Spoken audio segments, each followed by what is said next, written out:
My name is Lynda MacDonald, and it's spelled Lynda. Papasay is Phpasay, MacDonald, Mcdonald. And I am a First Nations band member of Grassanares First Nation. I'm from Grassanares First Nation, and right now I live in Wapsamung First Nation, White Dog, Ontario. It's my story that I'll be telling today.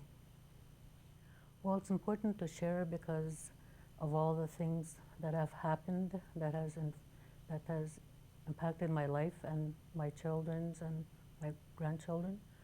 And I want the youth to know in my community and across Canada and all First Nations people of what happened during that time. It's a story of myself, my survival during the time I ran away, and the story that I had gone with my friends, like we had run away from the school, and it affected all the children in that school at that time because all of them ran away during that one day. It happened in 1969. I was 13 years old at the time. And it happened at St. Margaret's Residential School in Fort Frances, Ontario. And it happened during the fall when school started. It was around October when that happened. And it had really started off as a bad year for everyone at that school. And they were, I had been there the year before, and I arrived at that school when I was 11 years old, and that was my second year at the school. And it was a bad experience from the beginning when we went to that school. My siblings were there, and some of my cousins were there too, and it really affected my family, like my siblings especially. And my older sister Delaney was at that school too, and she was, I believe she was 17 at the time, and she was very, she would protect us all the time, my siblings and my younger siblings, and every time something happened to us, she would always be there to protect us. And also my friends, she also protected my friends, and this is how it had all started because of my friend. She was attacked by a nun, and my sister stepped in and to protect my friend. And I remember that day so well, like just like it happened yesterday. And we were in the playroom, and I noticed the nurse, the nun, was she was arguing with my friend. And I don't know what she was saying to her, but I was watching them. And my sister came around and looked and said, "Hey, you have no reason to be treating her that way." So they got into confrontation, and they start, their voices were raising. Then next thing you know, they were fighting, physically fighting. And I was so surprised. But my sister defended my friend, and they got into an actual physical fight. And I followed them, and she tried to drag my sister up the stairs, but my sister fought back. And I tried to go and help her. Like she told me, "I think you should go upstairs. Don't help me." And then they were fighting right on the steps, and then I could see the nuns, her veil flying around, because she was fighting my sister. And then I ran upstairs, and I told my other sister that they were fighting downstairs. So we kind of looked from above, and she was just, they were just going at it, scrapping it out. And then we were all scared. were like really scared, and my sister was, then they stopped, and then my sister ran away, like she got away from her grip, and she ran out.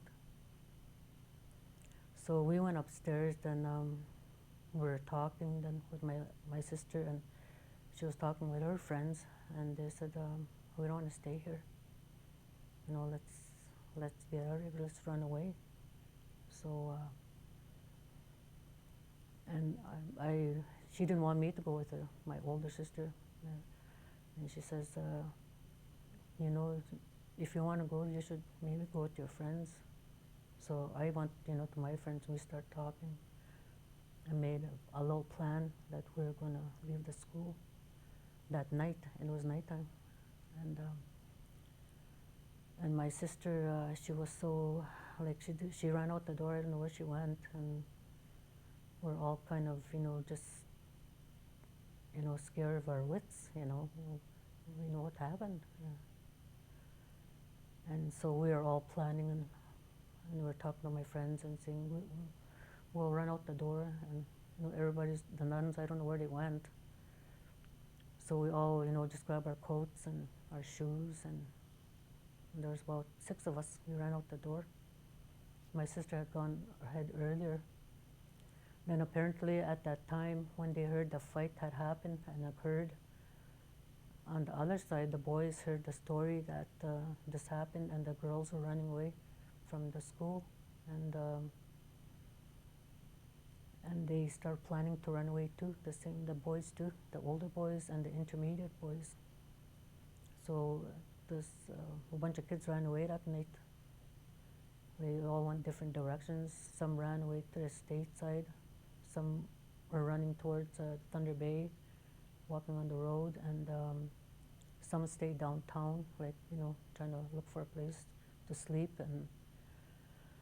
And we went by the shore, me and my friends, and were running as fast as we could. And I remember my 2 friends in front of me, they were running, and then I seen them like ducking down as running. So I did the same thing, and I seen the line, and I ducked. So then I turned around and looked at my other friend, and she didn't see the line, and poof, she was flying, and she got clotheslined. And we were all standing there laughing, and we were really loud, and they said, don't laugh so loud, they're going to hear us, you know, be quiet. So it's kind of funny, but then we took off, we started running again, running through the park, then down the road, and past this farm. I remember a farm. Then one of my friends says, let's go to my auntie's house. We'll go there and sleep the night. So we all went there. Then one of our friends, she was really afraid, and she was scared, and she said, I don't want to get caught, like I don't want to get punished. She was saying, I'm going to go back. She goes, and I said, yeah, okay, go ahead. But be careful, just stay on the trail or on the side of the road. Don't walk directly on the road. We're telling her. And then she left. So there was 5 of us left in the group, and we slept the night. Then the auntie told us, she said, I think you guys should leave because I'll get into trouble if I house you here. So we told her, okay, we'll go, we'll leave. And then we all started walking. And I was saying that we can't walk on the street because they'll see us, the police will see us, or whoever that are looking for us will see us. So we walked towards the tracks, and we're walking on the tracks for a bit. Then we started getting further out of town. I said, I think we should walk in the bushes because we need to stay away from sight. The train might see us. So we climbed over this fence. And I remember one of my friends, her pants got stuck on the fence. It had barbed wire on it. And she ripped her pants, and we're kind of standing there laughing. Oh, no, you have a big hole in your pants now. We're going. So, but anyways, we started walking, and we were walking and running through the bushes along the tracks. I said, we can't rest. We need to run. Just keep on running. So we're running down the tracks and stop once in a while and look around, see if we hear anything. Okay, let's keep on going. We're all running. And it took all day. for us to get to near Emo is about maybe an hour. Well, an hour when you, half an hour when you drive, but it took us a long time to get there. And we were walking on the tracks, and I said, I think we need to go towards the bushes because the highway is close to the community, and we have to avoid the community. So we kind of walked through the bushes and towards the side of the highway. And we were passing this First Nation that's called Manitou Rapids. And we're walking there, and we're all tired, we're getting tired, hungry. Then we seen some people walking. There's two men, and they seen us, and they're trying to tell us to come towards them. They said, no, no, don't go there. They look like they've been drinking. I go, I said, let's run. We'll stay away from these two men. And they started chasing us down the highway. And we're running, and I said, run. So we all started running really fast, and they're trying to chase us. Then one of my friends lost her shoe while she was running. And then the guy grabbed her shoe, said, I got your shoe, come and get it. And then I told her, don't go, he's gonna grab you.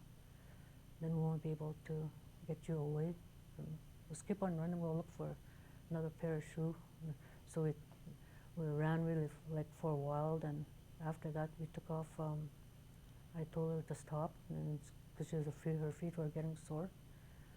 So I took off my socks. Here, use that, double up the socks so you don't get, sore feet. So we walked on the side of the highway, but in the bush, because we didn't want to be seen. And it was hard, we're walking over branches, trees, and I said, we have to keep hidden, because if somebody sees us, for sure we'll get caught. And we walked almost in the evening, then finally this vehicle stopped and picked us up and told us to get into the car. I looked at him first to see, if he was, looked dangerous, but there was a white old man, so we all got in. And then we told him, can you drive us to our community? He said, Nestor Falls. Well, it wasn't our community, but he drove us to the reserve. And we got there, then one of my friends says, I have a relative here, we should go and check out her house. Maybe she'll let us stay for the night.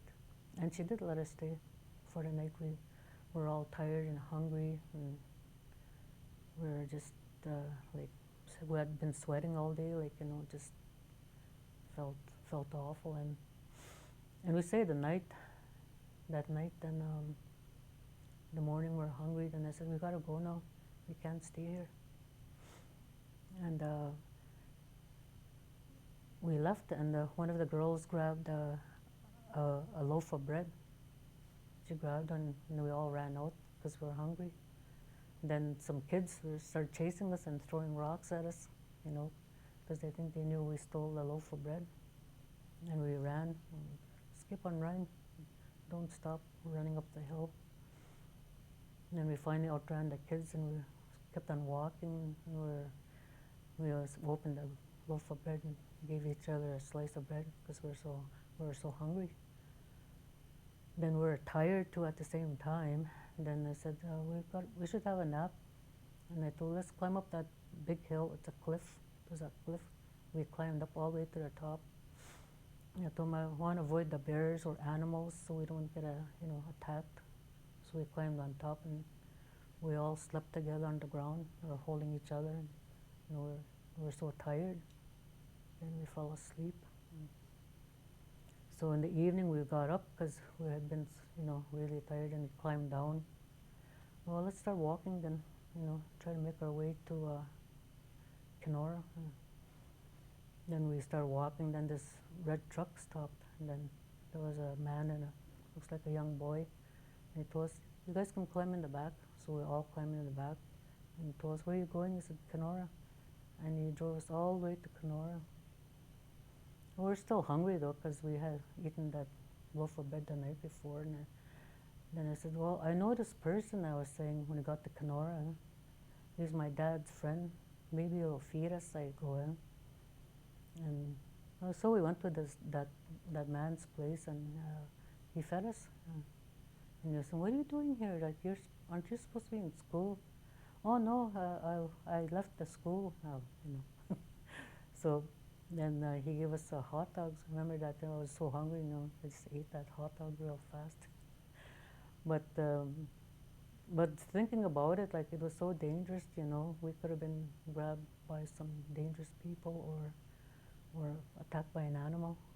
And I didn't think of it about that time, but I was just thinking about survival and surviving. And when we got to Kenora, then he says, you guys can't stay here, but I'll take you somewhere where you can stay. And he took us to this a fellowship center, and he took us there and said, you guys can sleep here for the night. And that lady told us to come in. It was a big house, and I guess they allowed people to sleep there, so that's where we slept. And then during the evening, we were just sitting there talking, what are we going to do now? Like, you live over here, you guys live in Red Lake, one lives in Air Falls, and you passed your home like that. And these people kept coming and just looking at us, and they're going, no, that's not ours, they're not our kids. You know, and then another group of people came in, looked at us. And when I think about it now, I think there were people from St. Mary's School and Cecilia Jeffrey School, because they're in Kenora. And so anyways, we said, I think there's going to be people looking for us, so we're going to have to come up with a story. How did we get here? And so we said, well, let's say we all met together in Kenora. Our parents abandoned us, so we got in as a group and hung around together, you know, just, you know, for protection, you know, protecting each other. So that was our story. Okay, we'll stick to that story. We're going to. So, and we're just like 13 years old, 12 years old, and 11 years old. All of us were, you know, just kids. And so anyways, this person comes in. It was a CAS worker. We didn't know at the time, though, that he was a CS worker when he came in and started asking questions. So we stuck to our story. Oh, okay. Then he looks at me. I think I know you, he goes to me. And I said, yeah. Is your mom and your dad, Marcel and Rosie Papasay? And I said, yeah. He goes, well, they left me in town. I was going, you know, oh, okay. Okay, I'll give you a ride home, he goes to me. So I said, okay, that sounds good. I just said that, and then the other ones, he's talking to the other girls, and where are you from? You know, I'm from Red Lake, one was saying, you know. The other one said she was from Air Falls, and oh, okay, I'll get you a bus ticket. I'll send you guys home. So he sent the girls home, and the other two girls lived in Kenora, and they went home. So there was just me and my other friend who were left. Then he says, oh, I gotta go to Indian Affairs first. You wanna come with me? You know, go for a ride. So I said, okay. So we went with him, and I went upstairs and, you know, sat on a chair and waiting. And then all of a sudden I heard this man coming around the corner, and then all of a sudden, what are you doing here? He goes, this guy. Then I just looked, and I recognized him. He was an Indian Affairs agent, and he was the one that transported us to the resident school in Fort Francis. And I got caught right there, and I just looked at him and said, nothing, you know. Then the CS worker was there, and he was just laughing. Oh my God, I just fell for their story, he goes. So anyways, I was kind of disappointed I got caught, but I just went with it. And then he says to me, oh, I'm going to take you home anyway. Today, he goes, well, go see your parents, see if they will, you know, let you stay home. So he took me that, and my other friend stayed behind with the worker, that Indian Affairs worker. So anyways, they drove me to Jones, and that's where my parents were. It was about maybe an hour drive, and we got there. My mom and dad were real surprised to see me, and they said, what are you doing here? You know, all surprised. And I said, I ran away from school. I didn't want to stay there. And then my dad was just, he was surprised. And that's a long ways, he goes, That's really far, he was saying. Oh, he was just shaking his head and surprised that we made it all the way, and I was only 13 years old. And my mom, she was happy to see me. Then the worker was talking to them, the CS worker, "What, do you want her to stay, or what would you like to do?" And says to my parents. And my dad says, "I want her to go back to school. I don't want her to miss school." Right away, I was so...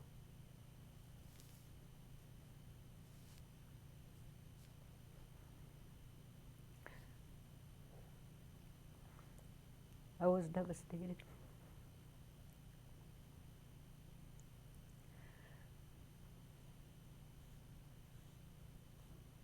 And my mom explained to me why I had to go back to school. And she was holding me, and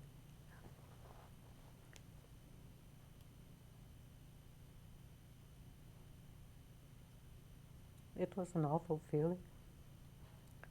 I know I had to go back, though, because I really loved my dad and my mom.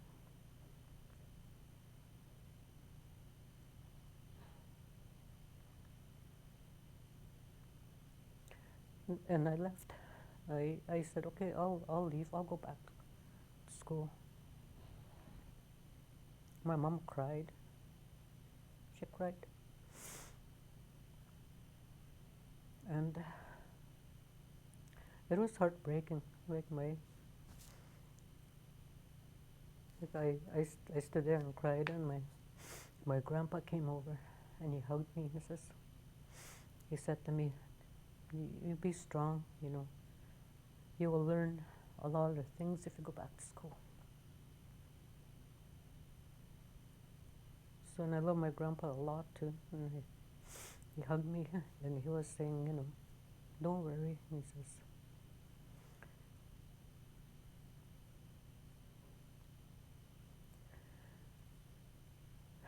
And my dad came along. Of course, he's, trying to be happy, and he says to me, "Dennis," he goes, "you have to go back. Here, I'll give you $5. He gives me $5. In those days, that was a lot.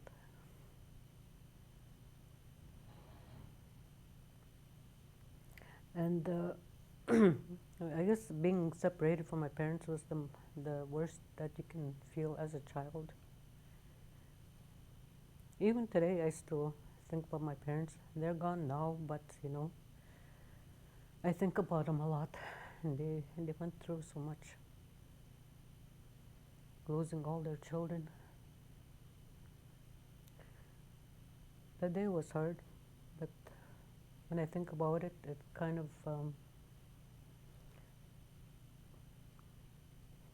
it made me respect my parents. I wanted to listen to them.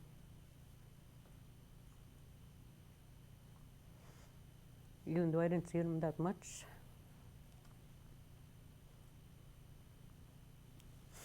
I still loved my parents.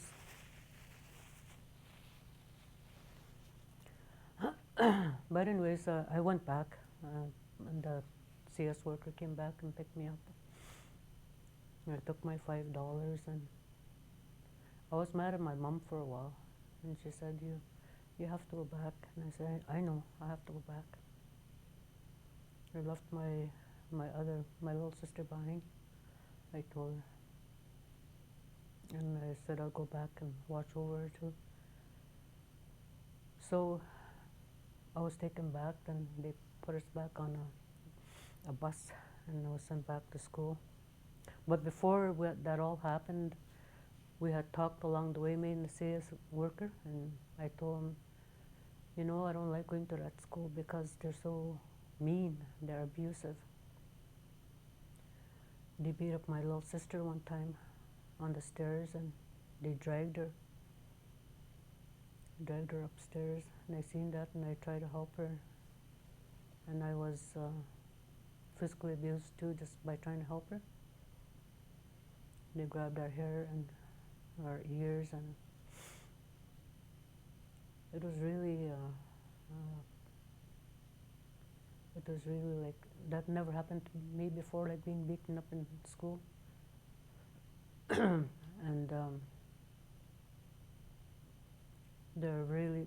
they strapped us really hard with a big strap, and if one of the girls got into trouble, they would get a strap. Then after, and I told them, like, they're mean, they fight us, and they sometimes they don't feed us that much, and we're always hungry. And I told him that, and I said, I don't want to go back, but I know I have to go back. Then he says to me, well, if anything happens to you, you give me a call. And he gave me a phone number. You call me here, and I'll come and get you, he said to me. And I said, okay. So, but I'll go back to school, I told him. He was a nice CS worker. Then we were put on the bus, then went back with my friend, and she wanted to get off halfway to Fort Francis, and I said, no, I promised my mom I would go back, so I'm going back. And so she stayed on the bus too. We made it all the way. Then we were taken to the principal, the priest, and he took her in, and then she left. Then I went in. Then you're saying, you're going to be punished, he told me. You're going to get the strap. And I said to him, well, if you do that to me, I said, I have to call the CS worker, and I have to call him if you touch me, I told him. And then he was really, he kind of looked shocked and angry at the same time. So, well, you're still going to get punishment. It doesn't matter. I won't hit you, but you're going to have to do other stuff, he said. So I agreed, like, to do writing and more work, like washing the floor, walls, stuff like that. But he told me, okay, but you're going to go upstairs with the nun, and you have to see what you would have got, he told me. Your friends are going to get this because of you, he told me. And I said, so I went upstairs, and I seen all my friends laying on their beds. They had their pajamas down, and they were given a big strap on their bums. And I remember watching them, and I said, oh, that was, they were just so black and blue on their bums, my friends. And my other friends had run away, and that left an image in my mind, like all these years, I still can see it. And it was so, like, I guess, traumatizing to have that image. But I kind of expected that at that time, because I got the strap too before, when I was younger.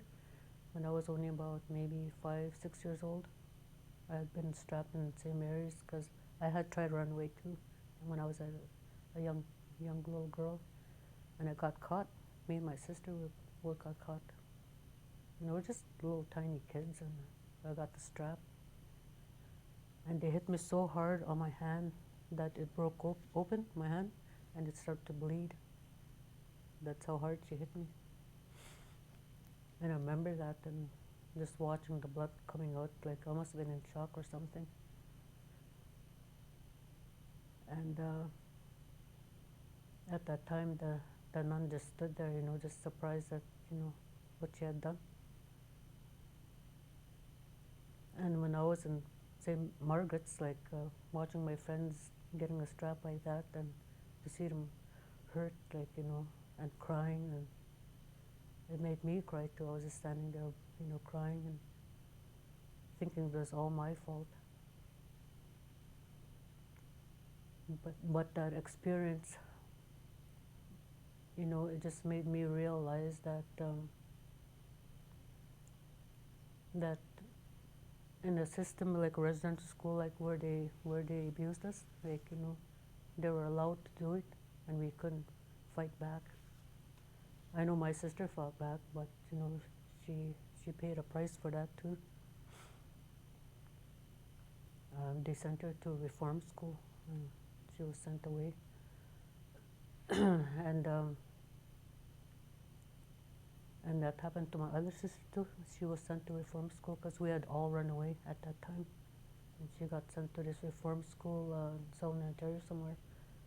And she told me what happened to her on there. She said that she was, I think they put some kind of,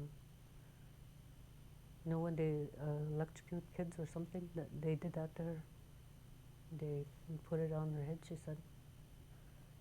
And her and her friend were, and she said she doesn't remember that after what happened. She doesn't remember that whole year, she said.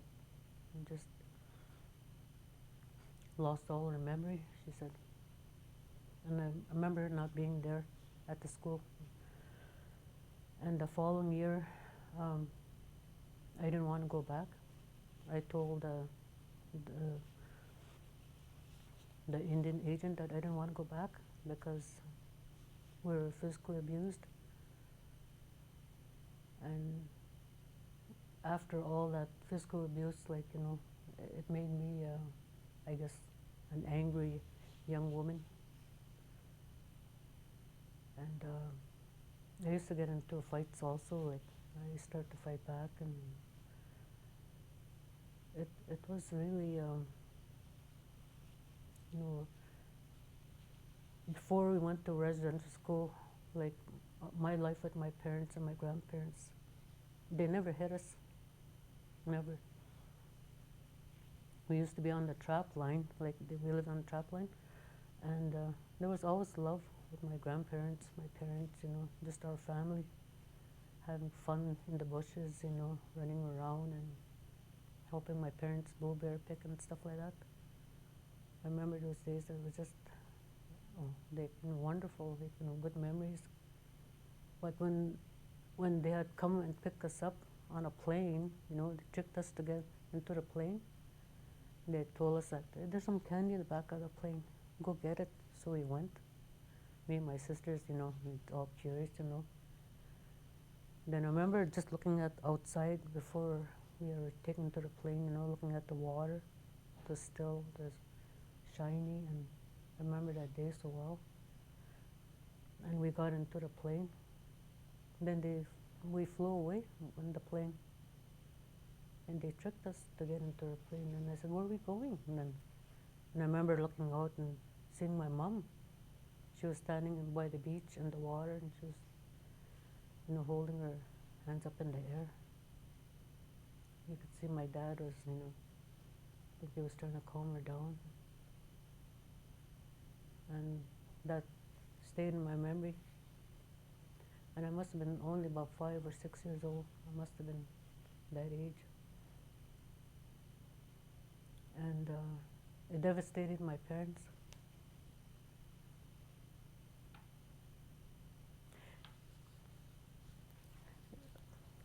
It totally destroyed my parents. They lost their way after that. They became alcoholics, and while we were gone, they kind of gave up. They didn't trap anymore. They were told to go back to the main community, and they got a house, and it was never the same. We lost our parents, and they were there physically, but they lost their spirit. And it affected all my siblings, because there was 13 of us in my family, 13 siblings, and we're all severely affected. And most of my siblings were alcoholics.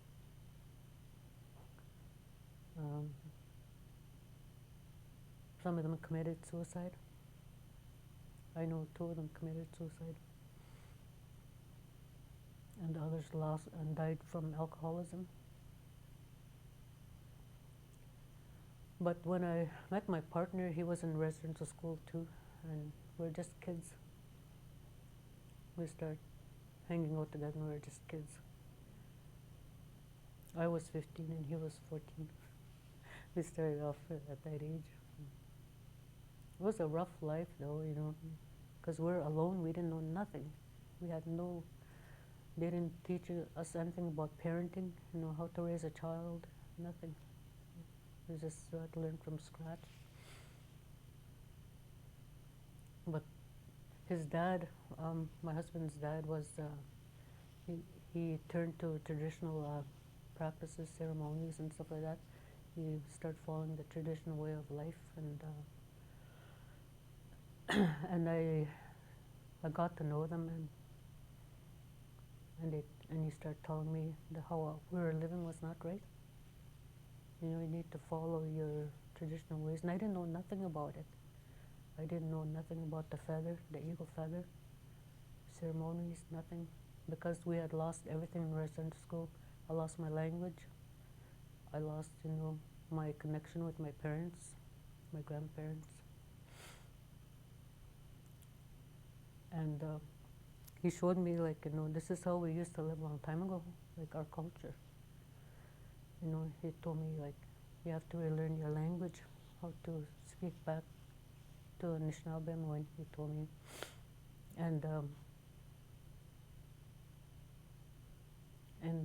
he taught us everything. Me and my husband, we learned everything back. Then from there we stopped drinking, and we had 3 sons.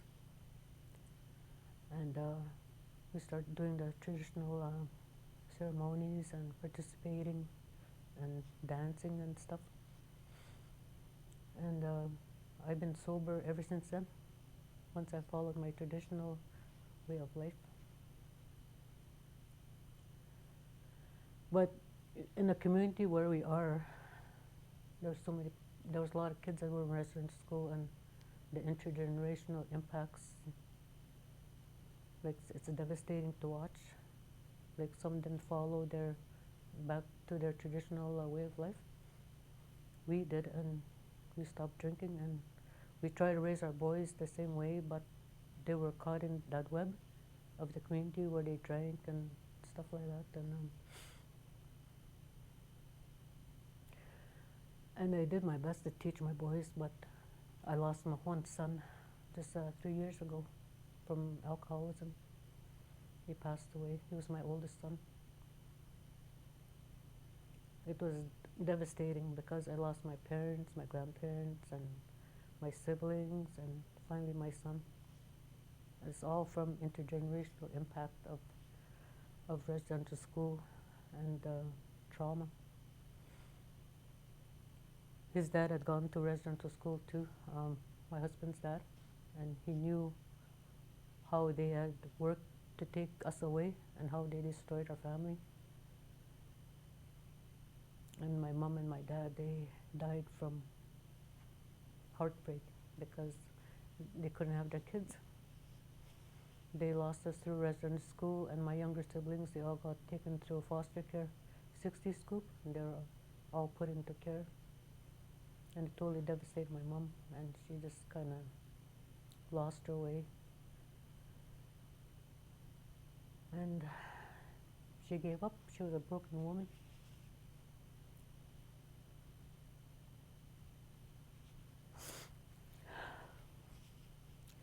I had only one chance to hug her once. When I was 27, only one time I hugged her. And I told her I loved her.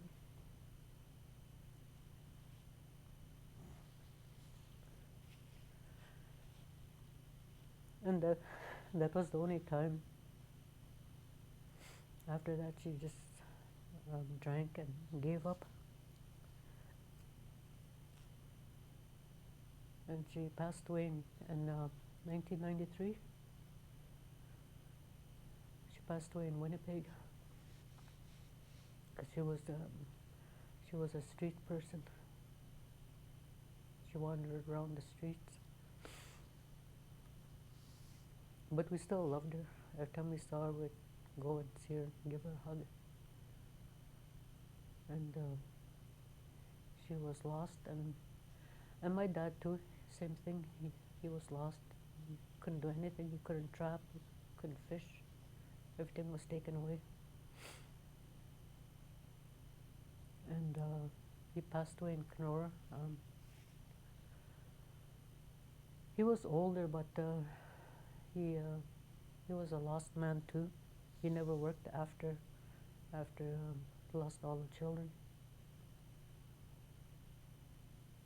And there's only just a few of us left now. My older sister and 4 of my other sisters. We're still, but we all went through a hard life, through alcoholism, and now, as we're getting older, we're getting sick. So, but the reason why I want to tell my story, I want my grandkids to know. I want my great-grandchildren to know. I have great-grandchildren now. And I want the youth in our community and across Canada and our lands, to know what happened to us. How we suffered. There's a lot of other things that happened to us, and my sisters went through a lot too. They're physically abused, sexually abused, and same with my brothers, my younger brothers. And before they passed away, they told me what had happened to him at school, and they told me he was sexually abused. And I was so shocked. Like, I didn't know what had happened to him. And he died too from alcoholism. He didn't live to see the day where we're able to tell our stories, or he never got to see anything like, compensation or nothing. He died before all, it came out. And me and my sister, my sisters, 3 of us, we have talked about what happened to us, and we did a walk across. My sister walked from Vancouver to Ottawa one time, many years back, because she was still angry, and it has to be told, she said. And I said that to you, it has to be told. We have to tell our grandkids and our children, and to love our children, hug our children. No matter what happens, we love each other, and I try to hug my grandkids all the time, and my great-grandkids now, and we didn't have that. We didn't have that love. But it made me more strong, I think, more resilient, and I've gone through the whole things, abuse, physical abuse in school and by other children too. And that was a new thing for me. And when I went to school, and it was really, it just totally ruined some lives. And it almost ruined mine, but but to my husband's dad, he's the one that kind of put me on the right road. And I didn't know nothing about my culture, the teachings, and he taught us all that, and was able to recover from, to learn that. And I think that's, I guess it was because I wanted to get away from the school. Like, I wanted to go back to where my parents were. When I was a young child, that's what I wanted. I was so lonely. I wanted to go back home. And that's why we ran away, me and my sister, the first time when we were just little kids. And I guess the abuse, we were already being abused at that time. Physically abused and emotional and sexual abuse too. So we were younger. And the second time we ran away, it was mostly physical abuse, emotional, and the loneliness also. Like, we were kept separate when we were in resident school, like with my siblings. They kept us apart. But we managed to sneak together at certain times, and it was like a scary experience. Like, I remember when I was a little girl, they had locked us, like we were crying, me and my sister, and they locked us in a closet. And there was just a little hole above the door that we could see a light come in. And I remember that very well. And I was, afraid of the dark all the time when I was younger. And when I was older, like we get into a lot of physical fights when we were in school with other kids, or we were sent to non-native schools, so we got into a lot of fights there. And just the experience of being abused and being fought, and we were told we were savages, or you're stupid, or stuff like that.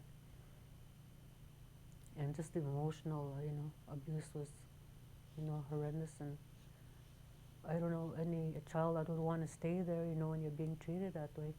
So that was the reason why we wanted to get out of there and go home. We just ran, spur of the moment.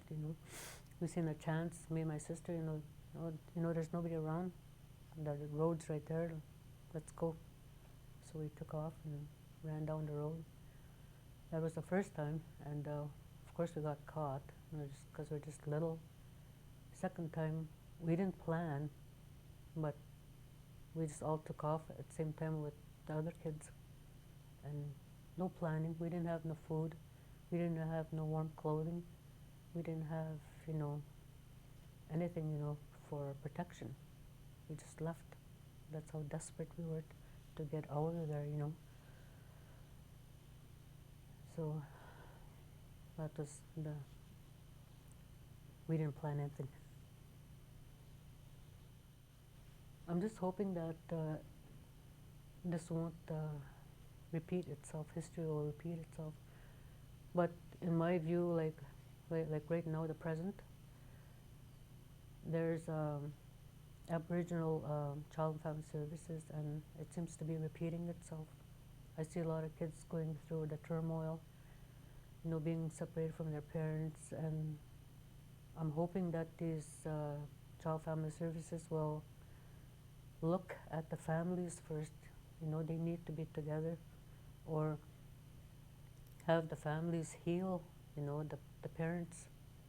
A lot of parents have lost their way, through alcoholism, drugs, and they need to be healed. And I think the communities need to get together and work to save the families and the young families, and to teach them, the traditional teachings and the 7 teachings and the sacred medicines. They need to teach all that, so save our children.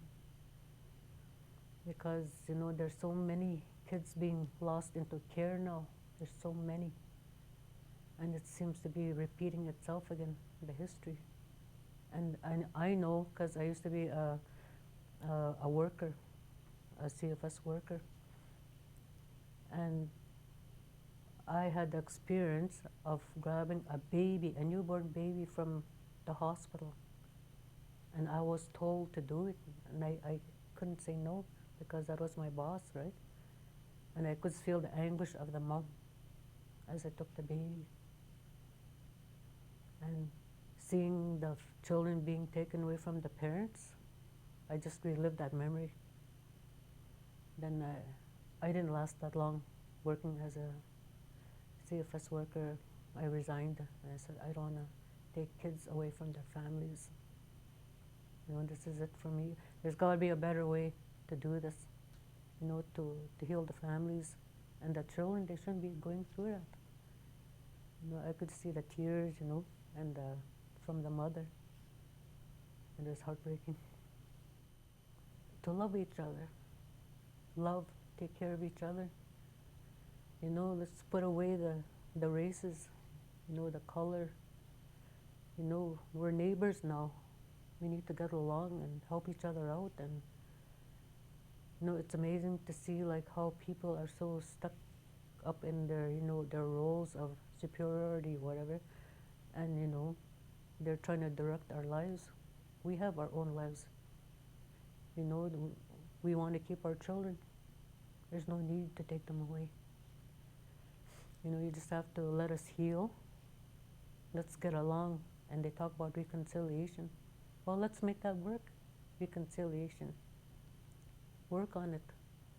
And that's what I want to tell the Canadians, you know, on our land, you know, let's get along. You know, follow the wampum belt, you know. We're supposed to be working side by side. And the treaties, you know, follow the treaties. You know, we let you come here, let's get along. And, you know, help our families out, you know, and just work together and keep our children sacred. Love them. And that's my message.